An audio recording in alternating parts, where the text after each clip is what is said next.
नमस्कार, मी धनराज गजाननराव एलमुलवार, सहाय्यक शिक्षक, जिल्हा परिषद उच्च प्राथमिक शाळा सीदूर, तालुका जिल्हा चंद्रपूर. आज आपण विद्यार्थ्यांना वजाबाकीची संकल्पना सुरुवातीला कशी द्यायची ते बघूया. चला तर आपण आता सुरुवात करूया. सर्वप्रथम आपण बोटांच्या भाषेचा वापर करूया. यासाठी आपण विद्यार्थ्यांनाच सहभागी करून घ्यायचं आहे. एका विद्यार्थ्याला सांगायचं की तू आपल्या बोटाची अशी 5 बोटे दाखव, पण नंतर सांगायचं की त्यापैकी एक बोट असा दुमडून टाक. बघा, मग बाकीच्या विद्यार्थ्यांना विचारायचं सरळ असलेले किती बोट दिसत आहे तुम्हाला, तर विद्यार्थी नक्कीच सांगतील की आता 4 बोटे दिसत आहे. पुन्हा एक बघूया उदाहरण. पुन्हा एका विद्यार्थ्याला बोलवायचं व त्याला सांगायचं की आपल्या हाताची 5 बोटे दाखव व पुन्हा सांगायचं की आता त्यातले 3 बोटे असे खाली दुमडून टाक. व बाकीच्या विद्यार्थ्यांना विचारायचं की आता उभे असलेले एकूण किती बोटे तुम्हाला दिसत आहेत. विद्यार्थी नक्कीच सांगतील की 2 बोटे दिसत आहेत. पुन्हा एक उदाहरण बघूया. पुन्हा एका विद्यार्थ्याला बोलवायचं व त्याला सांगायचे की आपल्या हाताची एकूण 5 बोटे दाखव. पुन्हा सांगायचं की आता त्यातले 4 बोटे असे दुमडून टाक. व बाकीच्यांना विचारायचं आता किती बोट तुम्हाला उभं दिसत आहे. 1 बोट.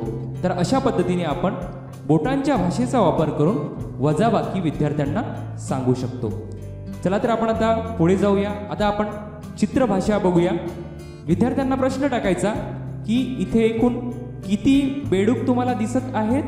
विद्यार्थी नक्कीच सांगतील की 5 बेडूक आहेत.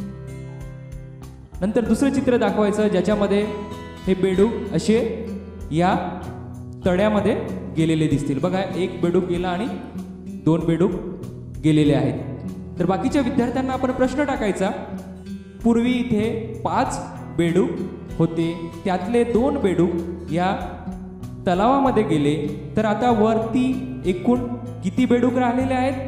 तर विद्यार्थी नक्कीच सांगतील की वर एकूण 3 बेडूक राहिलेले आहेत, म्हणजेच 2 बेडूक कमी झाले. चला पुन्हा एक उदाहरण घेऊया.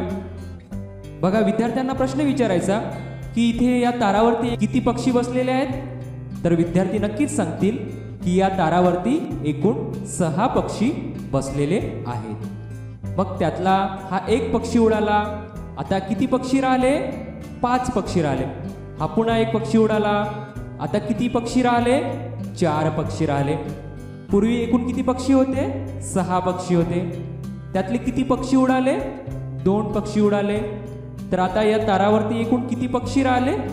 5 पक्षी राहिले, म्हणजेच याच्यातले 2 पक्षी कमी झाले, वजा झाले, उणे झाले, असं आपण विद्यार्थ्यांना वारंवार सांगायचं आहे. चला पुन्हा एक उदाहरण घेऊया. बघा, फुगे मुलांना खूप आवडतात, तर आपण फुगे दाखवून सुद्धा हे सांगू शकतो. बघा, 4 फुगे मी इथे घेतलेले आहे. त्यातला हा 1 फुगा फुटला. तर आता एकूण किती फुगे राहिलेले आहेत. 3 फुगे. विद्यार्थी नक्कीच उत्तर देणार की इथे 3 फुगे राहिलेले आहेत, म्हणजेच 1 फुगा हा कमी झाला, फुटला.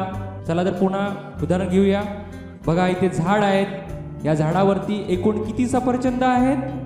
5 सफरचंद आहेत. मग आता आपण त्यातले काही सफरचंद तोडूया.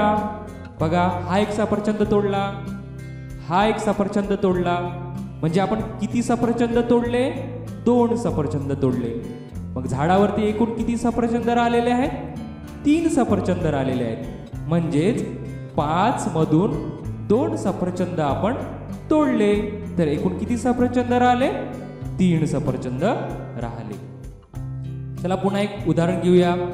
विद्यार्थ्याला सांगायचं की असे 4 जोडो ब्लॉक जोडा व एका विद्यार्थ्याला बोलवायचं आणि त्याला म्हणायचं की यातले 2 जोडो ब्लॉक तू असे काढून घे. व बाकीच्या विद्यार्थ्यांना विचारायचं आता इथे एकूण किती जोडो ब्लॉक राहिलेले आहेत. 2 जोडो ब्लॉक राहिलेले आहेत. पूर्वी किती होते. 4, म्हणजे 4 मधून जर आपण 2 जोडो ब्लॉक काढून घेतले, कमी केले, वजा केले, तर एकूण किती जोडो ब्लॉक राहतात. 2.